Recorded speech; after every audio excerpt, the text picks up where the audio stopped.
everybody. Welcome to another episode of the Crime and Coffee Couple. My name's Allison. And my name's Mike. Hi, Mike. Hey, I had a little struggle trying to get my microphone in the right spot. And speaking of struggle, folks, I apologize in advance. For some reason, I could not shut off my brain last night, and I've got like 4 or 5 hours of sleep, and this whole stupid jag-off daylight savings time that we've got going on today. Spring forward. Yeah. Gosh. Does everybody do it or just the U.S.? Like every other country? I truly have no idea, but every year I hate it. Yeah, I'm going to look it up afterwards, but if somebody from Australia or UK or any, I was just looking over the countries that listen to us. Australia, pretty good, following. Nice. Yeah, all over Australia. Awesome. So, outside the U.S., it's like 90% U.S., but everybody else, there's people from all over the place. I think every continent outside of Antarctica, obviously. That's pretty cool. And the polar bears aren't listening? No scientists yet that I know of, but if you did, then let us know. So yeah, I'm going to be struggling. Struggle bus. It's all the little things. If you thought I had problems coming up with words before, it's going to be really hard When today. I woke you up this morning, it was pretty funny. Why? What happened? You startled. Yeah.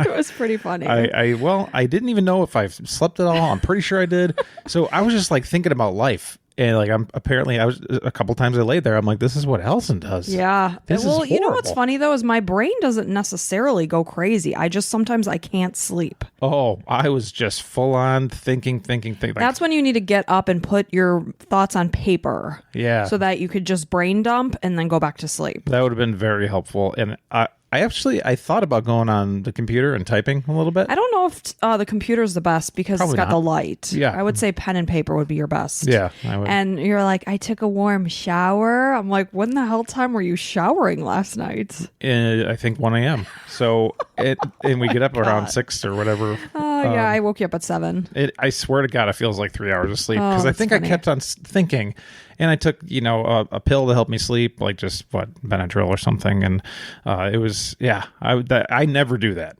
So I'm sorry if everybody out there that has sleeping problems this is horrible. Sleeping problems really do suck, man. Yeah. So enough about me. How about these cool T-shirts we got on? Oh, these old things? Yeah. I just pulled this out of the back of my closet. I only wear it when I don't care how I look.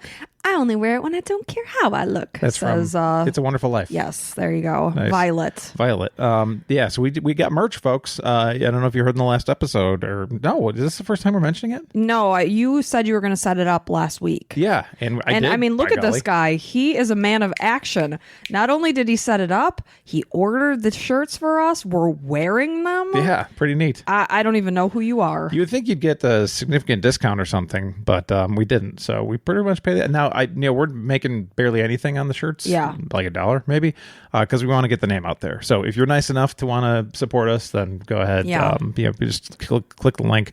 And as far as coffee cups, it's really hard. So these cups that we are going to have made have to go all the way up to the top. So I have to have them custom made. So I got to buy 500 of them or something. So working on the art. You haven't purchased it yet? No. Working on the artwork. Okay, so hopefully, because that's really what people have voiced interest in. Absolutely. So they'll be up soon. Yeah. And also want to say, hey, if you don't want to spend any money but want to support us for free, good way to do that is jumping on your iPhone or any other device and go into your review center of wherever you listen from us and give us 5 stars.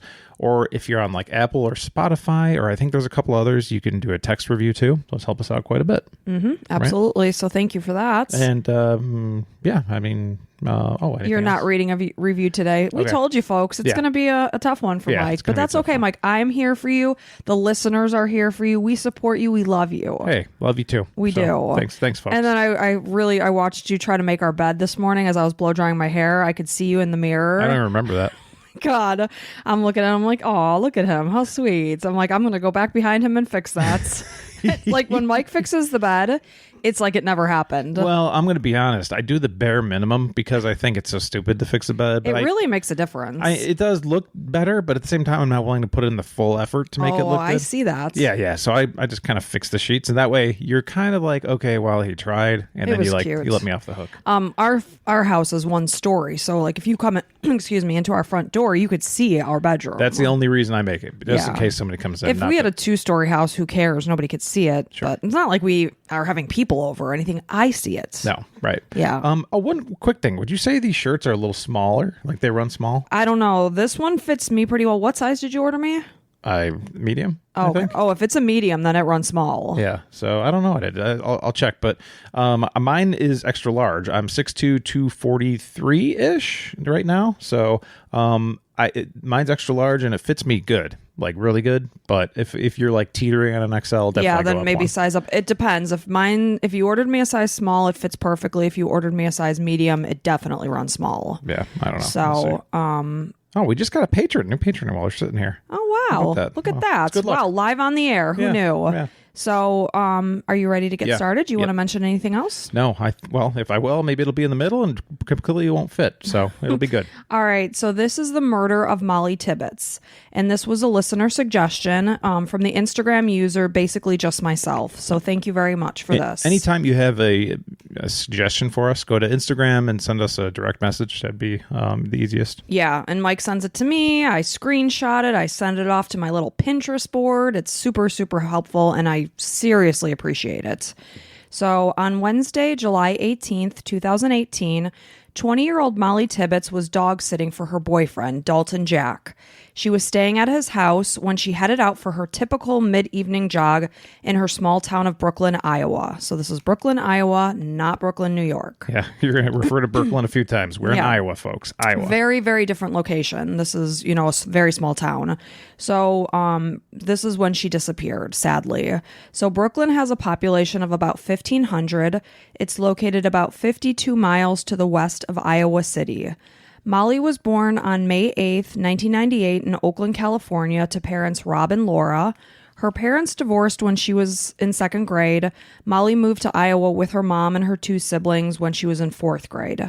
Despite the long distance from where she lived compared to her dad, the two remained very, very close. She had a good relationship with both of her parents. That's good. That's always something you want to think about as you're listening to these stories. What is their relationship with their parents? It's hard to probably run a long distance relationship with your You daughters. just have to make sure you set up flights and see each other. You make the time. Yeah, exactly. Because I was separated from my parents when I went off to college. I was at Northern Illinois University. They were in Florida.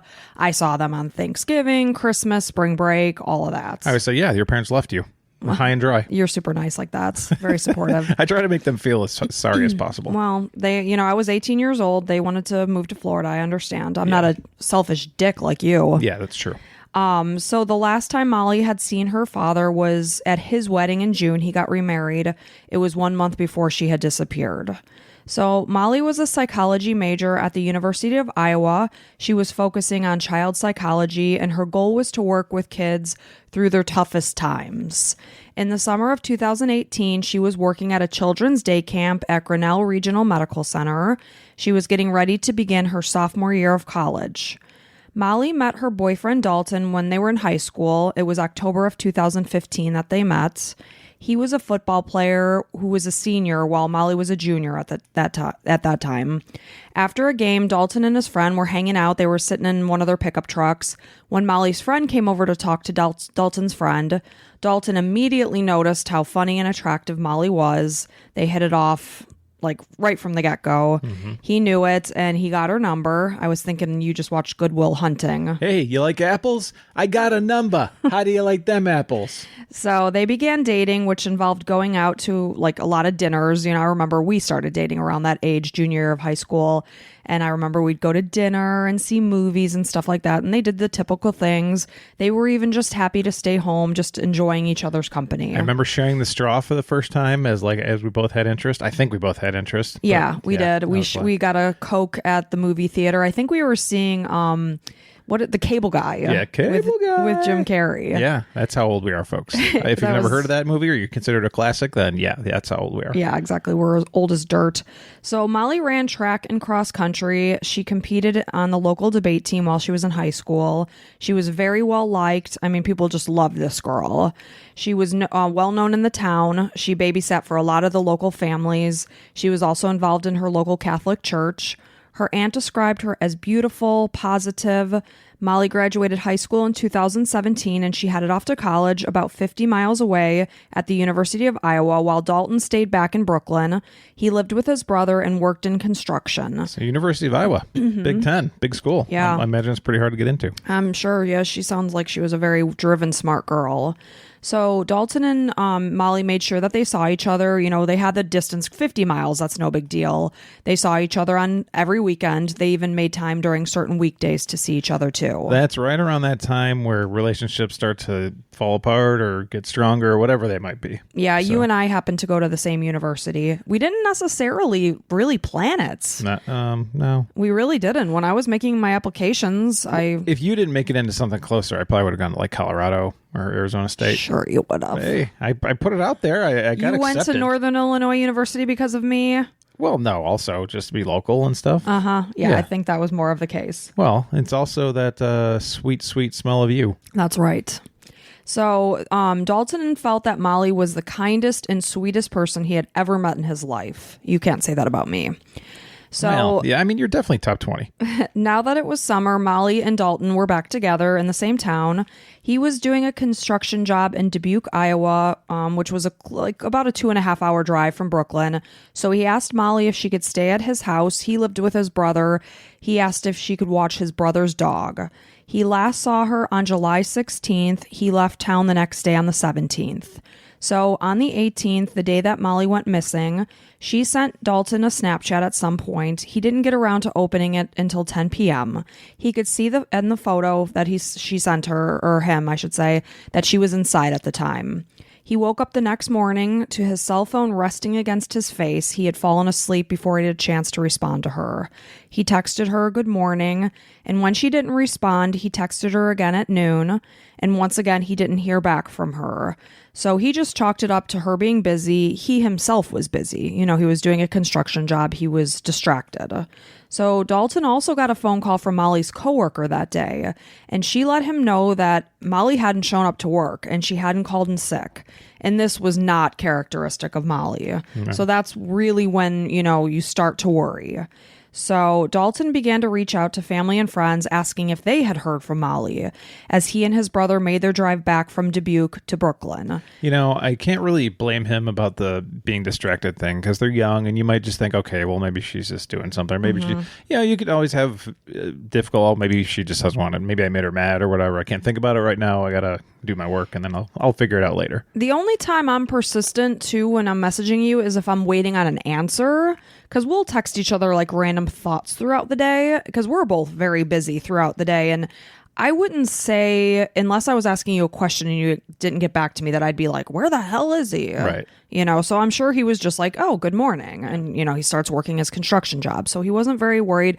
And he even said that as he was making his drive back with his brother from Dubuque, even at that time, he wasn't overly concerned. He thought there was going to be a good reason why she wasn't responding. Well, unless you're a true crime listener, you aren't thinking the worst. Exactly.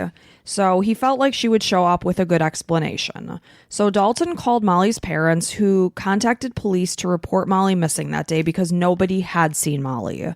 So this was on Thursday, July 19th, that she was officially reported missing. A neighbor remembered seeing her at around 7:30 p.m. on the 18th when she would have set out for her normal jog. And this neighbor recalled that Mollie was wearing gym shorts, a black sports bra, and running shoes. Dalton's house was on the edge of town, just where the pavement turned to gravel, and Mollie was described as a creature of habit. It was her routine to take her daily evening run through town. She would go always before dark. And the community came together with hundreds of people coming out to comb the rural woods of Poweshiek County. And of course, it's a small town. Everybody knows Mollie. Everybody's going to band together to try to find her. Seems like she'd be somewhat popular, confident enough to go up to football players, her and her friend, those kind of people that, just kind of have that confidence and sounded like she was really nice and always on time. And and you could tell from her picture, she was like always smiling, silly, stuff like that. And I remember one of the investigators I heard in one of his interviews, he was like, I've never seen such nice text messages on a person's phone. Aww. Like every text message and every interaction was just so nice. A lot of these stories unfortunately blend together because they're all so horrible. And that I've never heard that before. That an investigator said that her text messages were nice. They really stood out to him. So, everybody's coming together. They're looking for her. Thousands are sharing Mollie's story. Pictures of her are on social media. Missing posters fill the windows of every downtown storefront on Jackson Street. And her brother remembers thinking, like, how surreal it is to be in a store and see your sister's face attached to a missing poster. Like, they couldn't believe that this was their reality. Oh, yeah. You're always in there like, I hope they find that poor person. It's like, that's my sister. This is my person. Yeah. So the sign described Mollie as 5'2", about 120 pounds. She had long brown hair and brown eyes.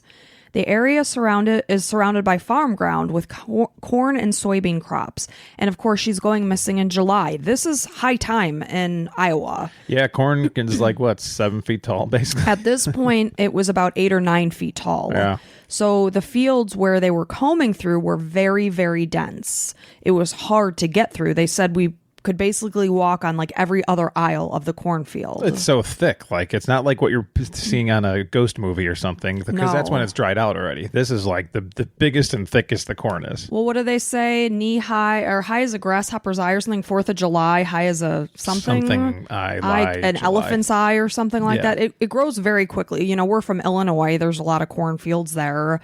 So, I could very much relate to this. We went to college in the middle of like corn town. So much corn, they gave it away for free during a fest. We had a corn fest at the start of college in August. So, this is like their booming time with the crop growth.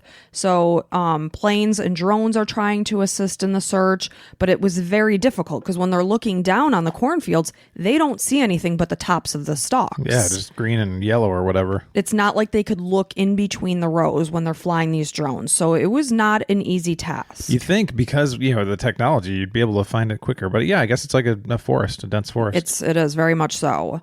So the investigation, of course, is starting to zero in on her digital footprint.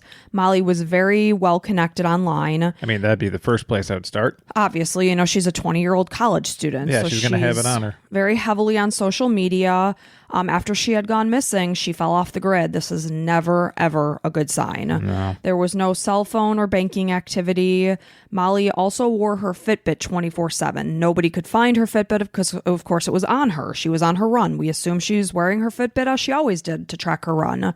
And, she would use it to sleep as well. They hoped that if they could obtain her Fitbit data, that maybe it could help find her, tracking the routes she had taken in the past. We know it's not a very large town. It's not like her routes that she would be running on would be super diverse. It's not like she's in the city of Brooklyn. She's in the town of Brooklyn where, there's only a certain number of places she could run. Even if you're in the city, most runners are creatures of habit. Mm-hmm. They're going to run this because how many miles a certain track is. So. And what your time is if you're trying to beat it. You know what it typically would take you. Yeah. So Mollie's brother, Scott Tibbets, believed that his sister would be fighting her best to get back home. He felt that whatever the situation she could possibly be in, she would not just sit there and give up. She was a fighter. Yeah. Everybody's mind is going a million miles a moment of where could she possibly be? And, I don't care like what she was wearing or whatever. It's like, I'm sure people out there are probably like, well, you're wearing a sports bra or whatever. Absolute bullshit. It's like, I just shut your effing mouths and stop listening if that's your thought process. Because, any female running should have the freedom to be able to run. It's she's trying to do something healthy for her health, and just somebody looks at her. I don't give a shit what the girl was wearing. She was out on an evening run minding her own business. Nothing should have happened to her except for a good run and to come back home feeling invigorated. So when Dalton was questioned, of course he was questioned. I know he's in Dubuque, but he's close to Mollie. Always first thing. Yeah. He told police, he'd been 140 miles away in Dubuque, working as part of a crew building a bridge. As long as he pings all that stuff and the story's good, then he's good. He had worked 12 hours on July 18th, the day that Mollie had gone missing. He said he drank beer and played yard games with the crew after until he went back to his hotel to sleep. It did come out during the trial that during their 3-year relationship, he had cheated on Mollie once. She had discovered his infidelity while she looked through his phone. So, all of this kind of dirty laundry is being aired kind of sucks. as oftentimes these things happen. I mean, it's typical. I mean, teenage stuff. You Yeah, they broke were up with me young. for 30 seconds in Oh, in college. Lord. We hear about this all the time. Hey, I didn't break up with you. So. I said, I don't know. I'm confused. Maybe we should see other people. And Mike turned to walk away. And I said, wait, stop. I'm sorry. I was a little more badass, too. I was like, hey, if that's what you think, I don't feel the same way. But, and then in my head, I'm starting to put up my Rolodex. I got the cream of the crop sitting right here next to me, folks. Yeah. That would have been my big mistake. Not to make it about me, but yeah, you definitely want to look into the significant other. And yeah, these young kids, cheating, that happens. Yeah, so they worked through it. They never broke up, but he did admit that 3 days before Mollie had disappeared, she told him that she was still sad and upset about his infidelity. Dalton admitted that he initially told police that he was watching a movie at his hotel. He didn't disclose his infidelity, and it also came out that phone records indicated that he saw Mollie's Snapchat at 1 a.m. instead of 10:30 p.m. as he initially told them. I think he was just nervous. I don't know why he didn't tell the truth from the get-go. He had nothing to do with Mollie's disappearance. Maybe he was drunk or something, and just Maybe. 1 a.m. felt like 10 p.m. Or Who knows? Yeah. Who knows? Regardless, he had nothing to do with it. He was cleared as a suspect very quickly. So police canvassed the area near Mollie's house, her typical jogging route, as well as where she worked. They visited every single home in Brooklyn, every farm building, every barn and shed was searched. As the days went by with no sign of Mollie, Dalton continued to text Mollie, telling her how much he loves her, how much he misses her, and wants her to come home. He called her for days and days after she went missing, hoping for the unlikely chance she would actually pick up that time. But each and every time, her phone was dead and it went to voicemail. That's the worst. Like, you're just hoping that you get an extra ring. Right, It's just exactly. Like, yes, it's connected, and you can ping it somehow, some way. Of course, you're thinking it sounds like a positive person in general. Just holding out hope. So a critical break in the case came when Logan Collins, who lived in the area at the time, contacted authorities with home surveillance video. At the time, Logan was living at 616 West Des Moines Street in Brooklyn, and his family's home had multiple security cameras with views of the surrounding properties and streets. He didn't personally know Mollie, but he was able to identify her as, obviously these missing reports are coming out. He's like, oh yeah, I know that girl. She jogs by our house sometimes. So he was able to put two and two together of who she was. So the video... Well, I mean, anytime there's a young girl, you kind of take notice and... Well, yeah, she's a cute young girl. I know the people jogging in this subdivision. You see the same me people too. every day. Yeah, super cute, young girls that do their jogging. And of course, there's somebody running by. You notice them. Yeah. So the video captured a black Chevy Malibu with distinctive chrome mirror covers. You could tell this wasn't something that was just put on the assembly line. This was something that, like a detail that somebody had added after the fact. Chrome mirror covers. Yeah, so the side view mirrors had chrome covers rather than being the same color of the car. Got it. So it was more distinctive and stood out more. Hey, if you're gonna, steal somebody or murder them, you definitely want a car that stands out. Exactly. Sounds like a super smart person. So the chrome the mirrors were covered, as well as the door handles and the chrome rims. So when the video was reviewed, there was images of a jogger. So I'm gonna tell you that when I first pictured what they were saying, I pictured seeing Mollie jog. That was not the case at all. There is a blip of movement between two houses out in the distance.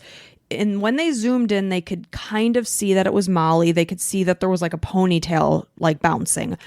When you look at these pictures, if you look at these pictures, I couldn't even really see her. It's like a couple pixels basically Perhaps. in the corner. I really couldn't even see her. But regardless, they identified this as being Mollie. Thank God. Yeah.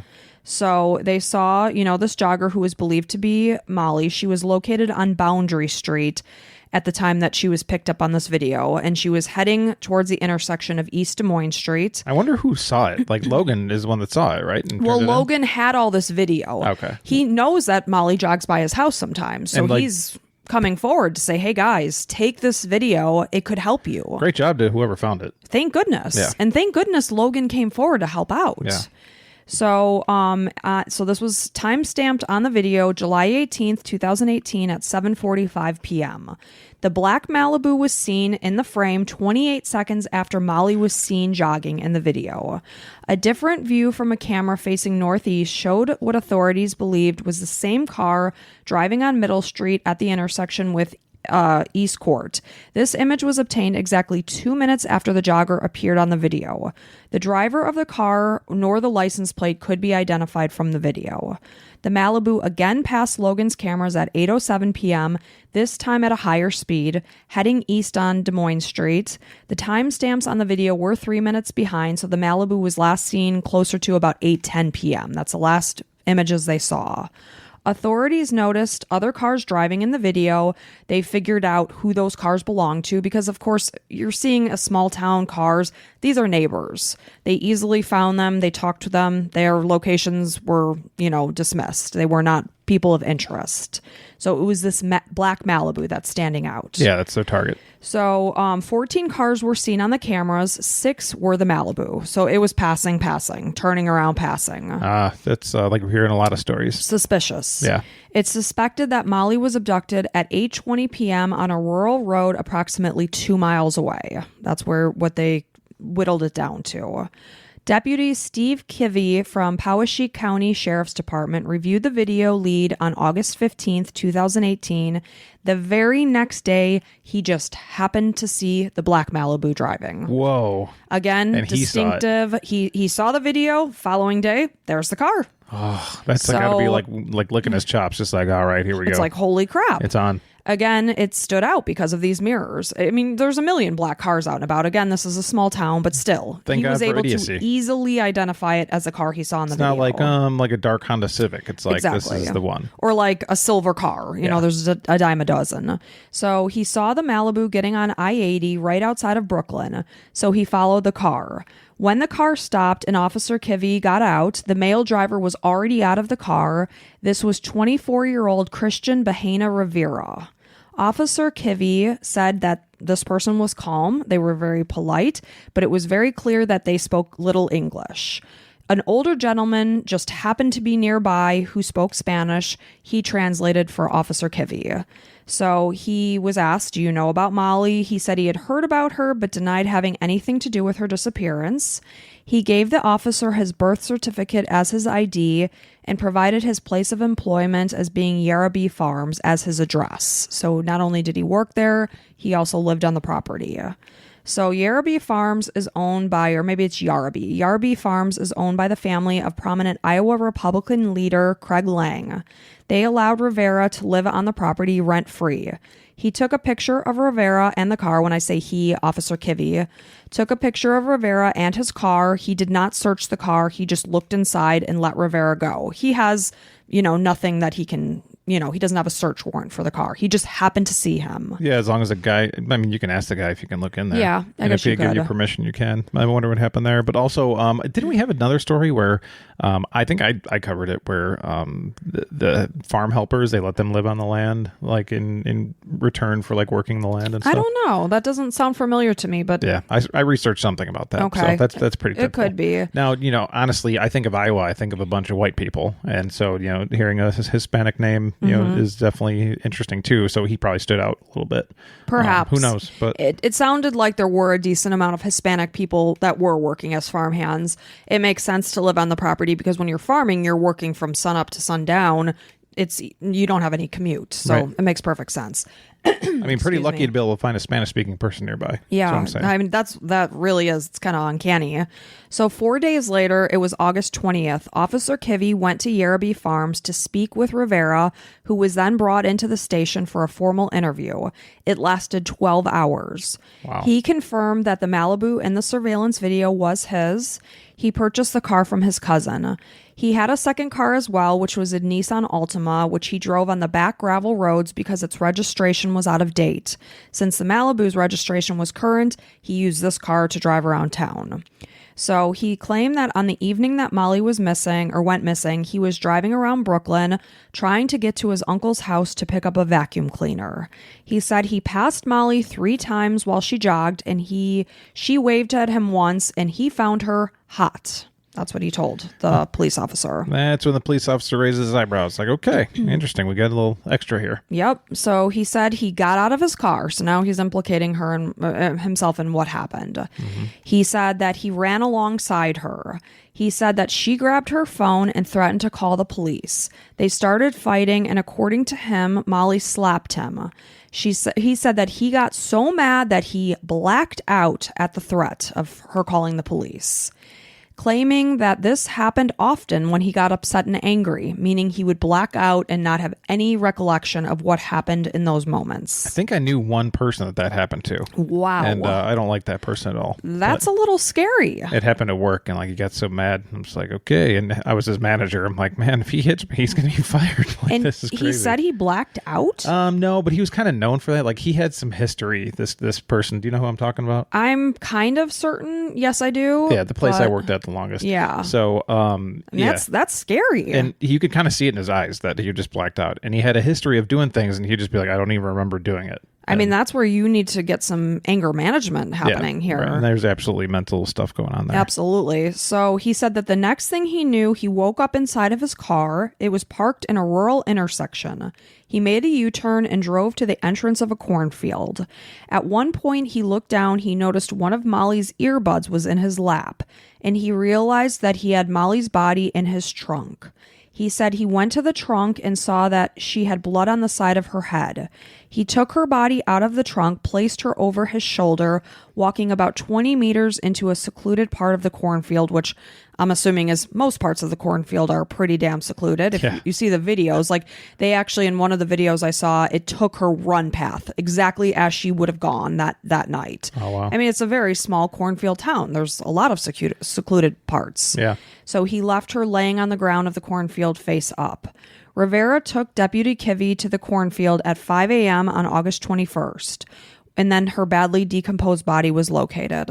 So terrible. Man. She was covered in corn stalks. Only her running shoes were visible, so you can tell he tried to hide her body. Yeah, and probably would have been hidden for a long time until they had to harvest. Oh, I don't even want to think about that. I mean, it's just terrible. Yeah. So her body was uncovered, and she was wearing only black socks and her pink sports bra. Her legs were splayed open. Her black shorts, her underwear, and her pink headband were found 34 feet further into the cornfield.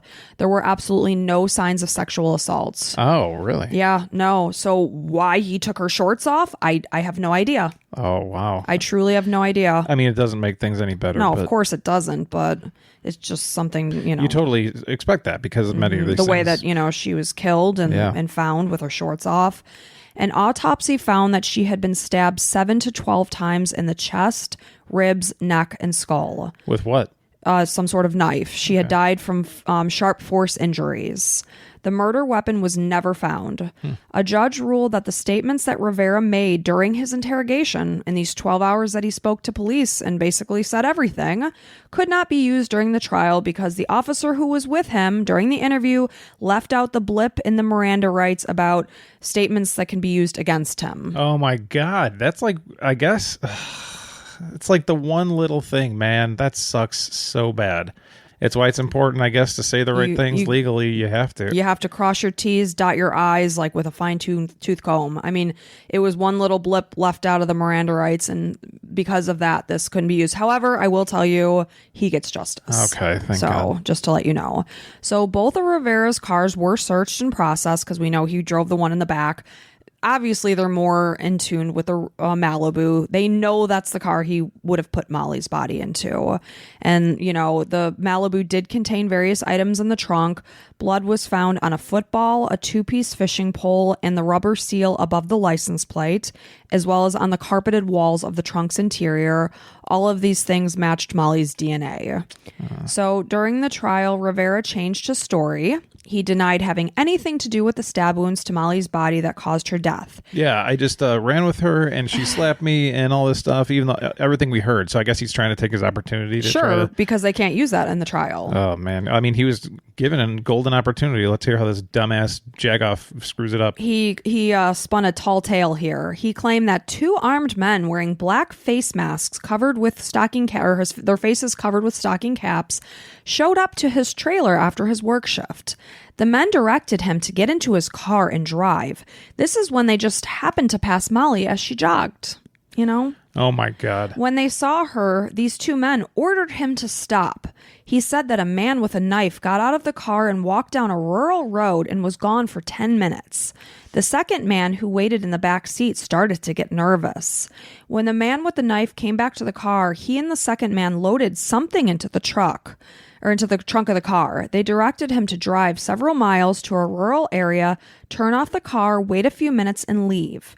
He didn't know their identity, but he claimed that they knew his ex-girlfriend and as well as his young daughter, and they said that they would harm them if he ever told anyone about what happened. He said that the two men left on foot down the road and he never saw them again. Wow, pretty crazy. I know. It's got to be crazy to be a cop that's like, you just told me everything that happened, and now you're just making up some bullshit crazy story. Absolutely absurd. I mean, there had to have been a spot, I don't know if you'll tell us like why he turned, but where the cops were probably questioning him like after that, and like no cameras or anything, and be like, listen, man, you little piece of shit, if you don't come out with your story, we're going to have our friends like Bill and Terry and Fred beat the living shit out of you, and you're going to die in jail. I promise you that. Or you're going to come out and change your story back. Well, I mean, hopefully that's this is all coming out in the trial. This is all my fantasy in my head. So he said then that, obviously these men left. They were on foot. He never saw them again. He said when he looked inside his trunk, he saw Mollie's body, which he carried into the cornfield. He said he covered her body with the corn stalk so that she wouldn't be too exposed to the sun. What a sweetheart. So nice. Yeah, I mean, he just wanted a proper burial. Yeah. He said that he left her phone, her Fitbit, and her earbuds on the side of the road. From what I read, they never did find her Fitbit or her phone. That's my understanding. Interesting. He said he lied to the detectives during his interrogation about the story he initially told them when they questioned him on August 20th because he feared for his daughter's safety. I mean, he had to spin up this whole story and make sure it was as close to ironclad as possible, that it's within reason, right? And then hopefully can try to convince a jury that it's not complete horseshit. He said he brought police to Mollie's body because he was tired. He wanted the 12-hour interrogation to end. He told police that he grew up in southern Mexico and came to the U.S. illegally when he turned 17. He crossed a river into Texas in an inflatable raft with 10 others. He immediately came to Iowa where his uncles had settled, and he had gotten a job at a dairy farm. He worked 12-hour days. He avoided the police at all costs for fear of deportation. He never had any interaction with the police until Mollie's murder investigation. His paychecks were received under the name of John Budd. So Yerraby Farms is initially claiming that they verified Rivera's immigration status through the federal E-Verify program, which indicated, though, that they were never subscribed to the program at all. Ruh-roh. Whoopsies. Whoopsies. Oh, I thought I was sending it. It was federalprogram.com. And they said, good. You press this button. It just says good. It just said good. He's verified. And it shows up in green. So surely he's totally legal. He was good. Yeah. Yerraby Farms claimed that it used Social Security Administration system and clarified that Rivera had given them false information. Oh, weird. Mm-hmm. And you know that like every single big farm has this going on rampantly, which is insane. It's a small town. They're easily able to hide these people because they're living in little trailers in the midst of their cornfields. God forbid the gigantic farm conglomerate can't make an extra couple cents. So I guess when all of this started coming out, all of the immigrants in the farm towns started to just flee. And then then the shortage of corn and stuff, and then everybody's kind of screwed. It's just like the whole system's, this is kind of very political, but I mean, it is very political, unfortunately. Yeah. But I mean, there should be a good way for everybody to get, become a citizen. Mm-hmm. The defense for Rivera highlighted the possibility of a false confession using video evidence of Rivera sleeping during his nearly 12-hour interrogation.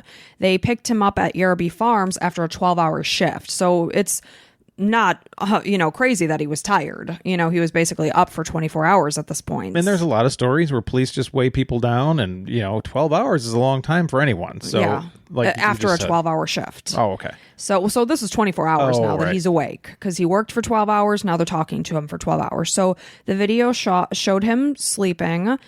They played 30 minutes of him sleeping at 3 times of the speed, focusing on the fact that he had just finished a shift at his farm prior to the extensive investigation. Of course, they're asking the person who was questioning, like, oh, I didn't know he was sleeping. But in the video, she says to him, oh, you fell asleep? It's like, oh, we just heard you address the fact that he was sleeping. Gotcha. You definitely did. So the trial began in late May of 2021. It lasted 7 days. And after 7 hours of deliberation over the course of 2 days, on May 28th, Rivera was convicted of first-degree murder. And on Monday, August 30th, 2021, 3 years after Mollie disappeared, Rivera was sentenced to life in prison without parole. When he was given the opportunity to speak, he replied, "No, thank you." Judge Joel Yates addressed Rivera. "You and you alone forever changed the lives of those who loved Mollie Tibbets." Mollie's mom, Laura Calderwood, read her victim impact statement addressing Rivera in court. Mollie was a young woman who simply wanted to go for a quiet run on the evening of July 18th, and you chose to violently and sadistically end that life. Laura remembers being told by investigators that they had found Mollie's body. She was out and she raced home to tell relatives before they could learn the horrific news from the media. The hardest part was telling Mollie's grandma, who was in disbelief that someone could harm such a beautiful and vibrant young woman, she was so full of promise. She had her whole life ahead of her. She was at the University of Iowa. She was focusing on child psychology.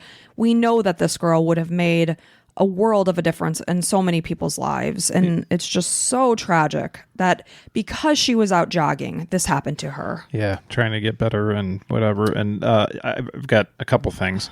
So one, was a statement translated to Spanish, I hope? So he had headphones on during the whole trial. Okay. So as the trial was going on, because initially, I just wasn't putting two and two together this first time I saw his picture. I'm like, why the fuck is he wearing headphones in every picture?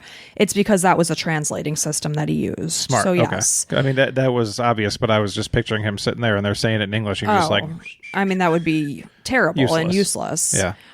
So Dalton was never able to give Mollie the engagement ring that he had already purchased for her. Man.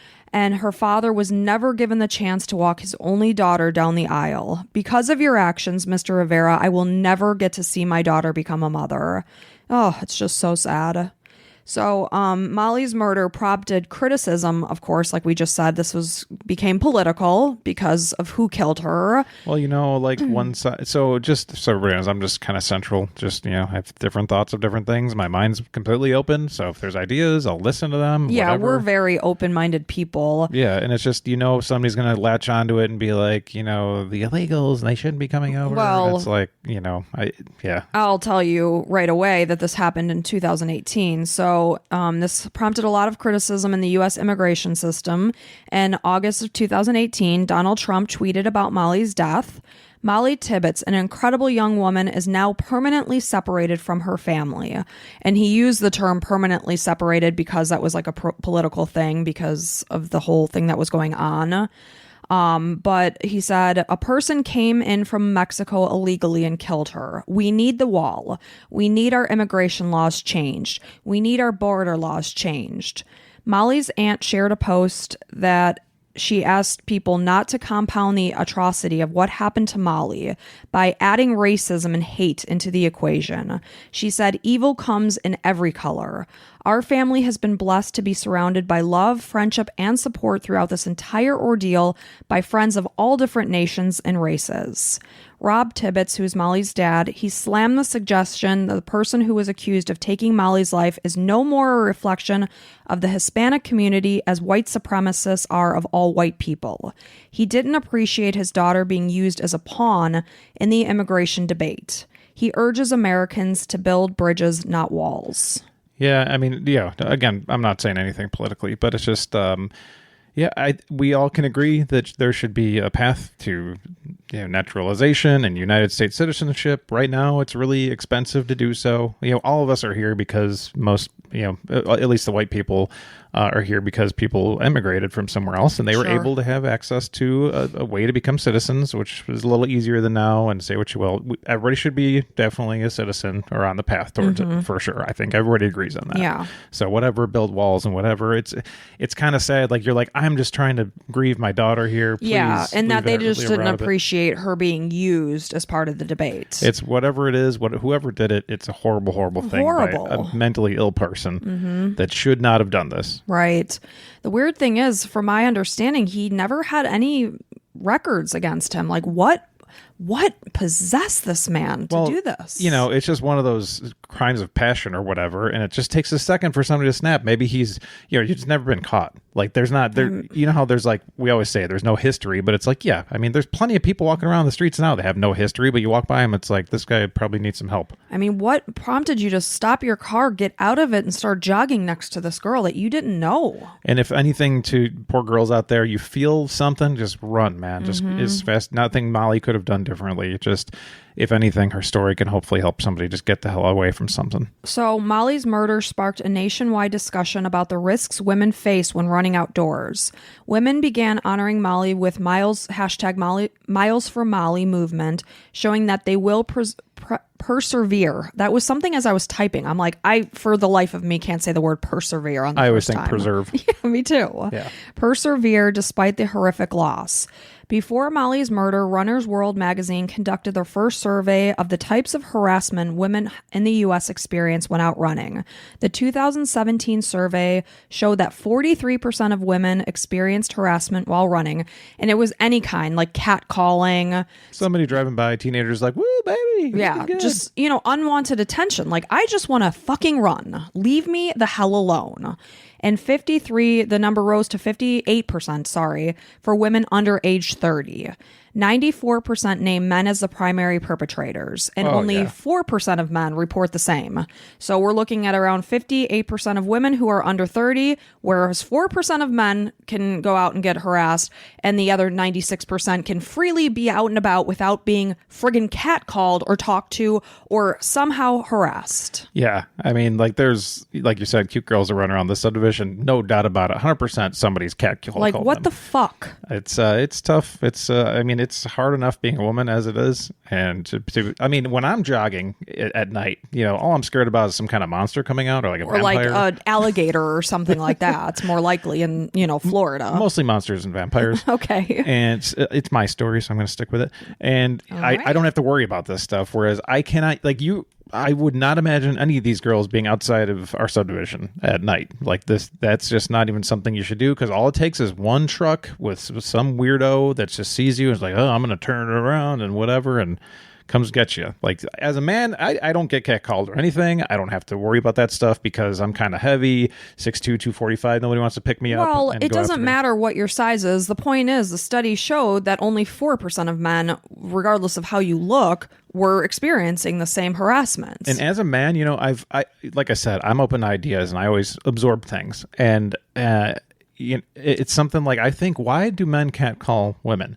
And I don't know for sure, but it's got to be something like, we want you to know that we think you're hot, and we want that attention where it's like, you look at us. Like, do you think we're going to look at you and be like, oh, hey, how's it going? You want to go out? No, and we don't care. And not that I catcall girls at all. Like, in the past, whatever, teenagers being stupid. No, I don't even think you did that when you were a teenager. No, like, maybe girls I knew at high school would be like, what's up, girl? Well, obviously. for a joke, yes. But Can I holler at you? You weren't out catcalling women you did not know. No. Never. But, I mean, as guys, we'd be like, oh, she's cute. Oh, she's hot. Of course, right? Well, sure, but you're human. As a man, I think about it. Like, it enters my brain sometimes, like, wow, that girl's pretty. And then I think a guy just wants to be noticed. Like, they want to make that connection. So if you hear that, don't look. Like, that would hurt a guy more than anything. If you look and give the finger, that's almost like like a troll online. If somebody's like saying dumb shit to you online, engaging with them is the worst thing you can do. Right, because they're getting that validation. So speaking as a man, just pretend like you heard nothing. Yeah. Or somebody revs their big stupid truck, don't even look. No, they want the attention. Right. So when Mollie's case was covered in the media, many asked the question, why was she running alone?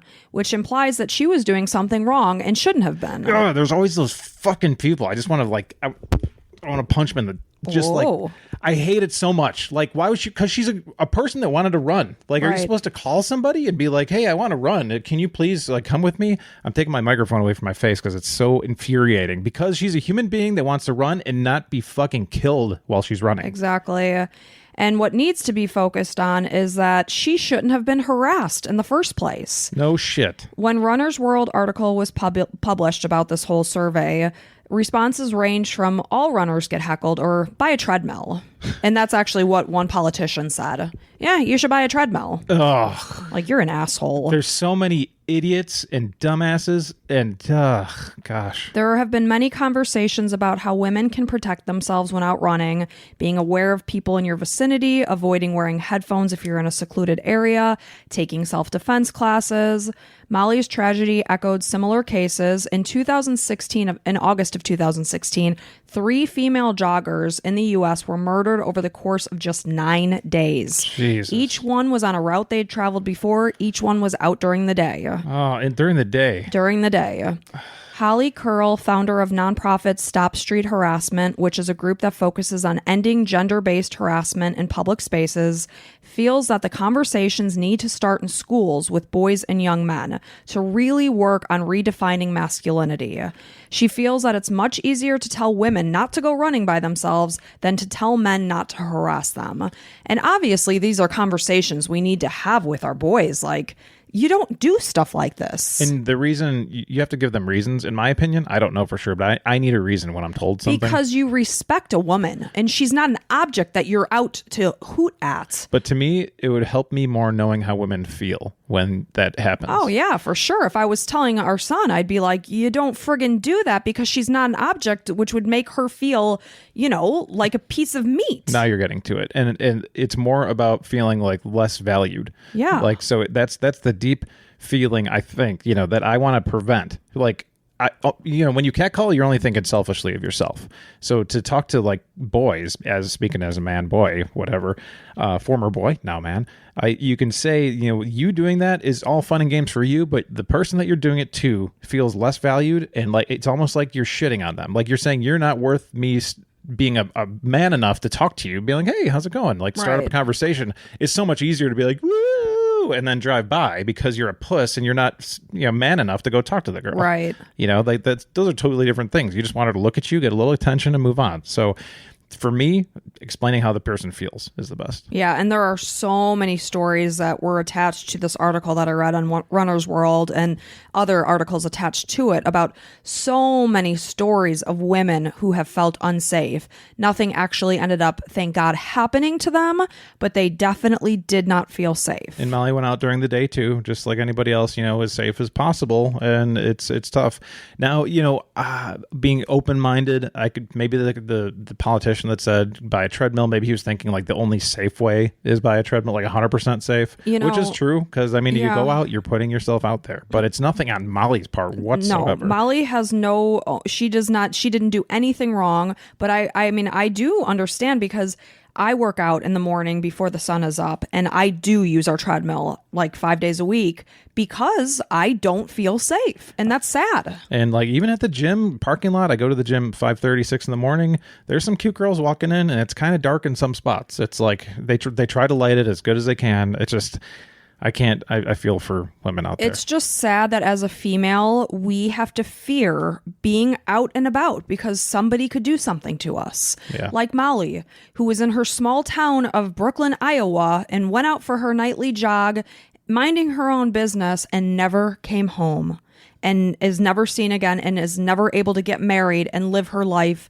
and go on because she went out for a fucking jog. Some guy that got enraged and blacked out, quote unquote blacked out. Or and so now he says. Now her beautiful life's gone forever. He says he remembers taking her out of the trunk. He does not remember putting her in the trunk. Yeah, and not saying that's story. I'm not saying that's valid or not. No, but I mean, it doesn't matter. But yeah. Anyway, that is the horrifically tragic and sad story of the murder of Mollie Tibbets. Well, thank you for bringing it to our attention. And yeah, it's nothing about political. I mean, just it's really sad. It is sad. You can't just be out running and enjoying yourself. It is. It's tragic. Well, thanks for bringing that up. And by the way, your shirt, we were talking about it earlier. It's a small. Okay, so I would say it fits somewhat standard. Yeah, mine, it's good. It's not like it, I wouldn't say it runs small. It's just like you mentioned my arms. Yeah, well, I mean, you're a bigger guy though, I would say. Yeah. Like you're kind of built Got like a big chest. You're built like a linebacker. My boobs might be bigger than yours. I think they are. They're getting smaller. Yeah, but you're, what do we say in Seinfeld? Is it the bro or the man's-ear? Yeah, I could Something use like either that. one. I think would be nice. Well, Fred Costanza,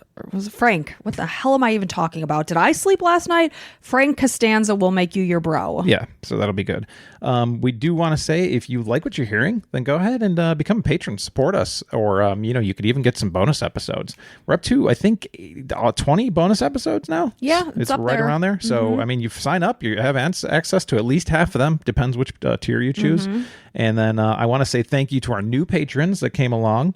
Sarah and Ashley Ray. So thank you so much. Thank you guys so much. It means the absolute world to us. I cannot even tell you. Yeah. It really keeps us going, and we appreciate the heck out of all of you, and we appreciate everyone who's here listening. So remember, thank you. you leave a review on Spotify or Apple Music or Amazon Audible, or just a 5-star review helps us out a lot. Yeah. Tell your friends, tell your neighbors, tell your mom, tell your dad. Yeah, and if you'd like us, get a t-shirt. Yeah, spread the Pretty word. cool. You become part of the Crime and Coffee Couple Club. Yeah, that's right. Lots of C's there. Yeah. So until next time, we'll see you then. Bye.